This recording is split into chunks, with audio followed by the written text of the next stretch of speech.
ಇನ್ನು ಶಿವಮೊಗ್ಗದ ಹರ್ಷ ಕೊಲೆ ಆರೋಪಿಗಳಿಂದ ಜೈಲಿನಲ್ಲಿ ಪುಂಡಾಟ ಆಗಿದೆ ಅನ್ನುವಂಥದ್ದು ಆರೋಪ. ಇಬ್ಬರು ಆರೋಪಿಗಳಿಂದ ಜೈಲು ವಾರ್ಡರ್ ಮೇಲೆ ಹಲ್ಲೆ ಆಗಿದೆಯಂತೆ. ಬಜರಂಗ್ ದಳ ಕಾರ್ಯಕರ್ತ ಹರ್ಷ ಕೊಲೆ ಪ್ರಕರಣದ ಆರೋಪಿಗಳು ಶಿವಮೊಗ್ಗದಲ್ಲಿ ಕೆಲ ವರ್ಷಗಳ ಹಿಂದೆ ಆಗಿತ್ತಲ್ಲ ಬಜರಂಗ್ ದಳ ಕಾರ್ಯಕರ್ತ ಹರ್ಷ ಅವರ ಕೊಲೆ. ಆ ಆರೋಪಿಗಳು ಈಗ ಸದ್ಯ ಧಾರವಾಡ ಕೇಂದ್ರ ಕಾರಾಗೃಹದಲ್ಲಿದ್ದಾರೆ.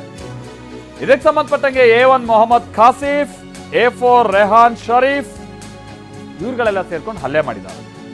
ಸೆಲ್ನಿಂದ ಹೊರಗೆ ಬಿಡುವ ವಿಚಾರದಲ್ಲಿ ಹಲ್ಲೆ ಆಗಿದೆ. ಜೈಲು ವಾರ್ಡರ್ ಕಿರಣ್ ಗೋರ್ಪಡೆ ಮೇಲೆ ಹಲ್ಲೆ ಆಗಿದೆಯಂತೆ. ಈಗ ಕಿರಣ್ ಅವರನ್ನ ಖಾಸಗಿ ಆಸ್ಪತ್ರೆಗೆ ದಾಖಲು ಮಾಡಲಾಗಿದೆ. ಬಂಧಿತರಾದಾಗಿನಿಂದಲೂ ಕೂಡ ಧಾರವಾಡ ಕೇಂದ್ರ ಕಾರಾಗೃಹದಲ್ಲಿದ್ದಾರೆ ಆರೋಪಿಗಳು.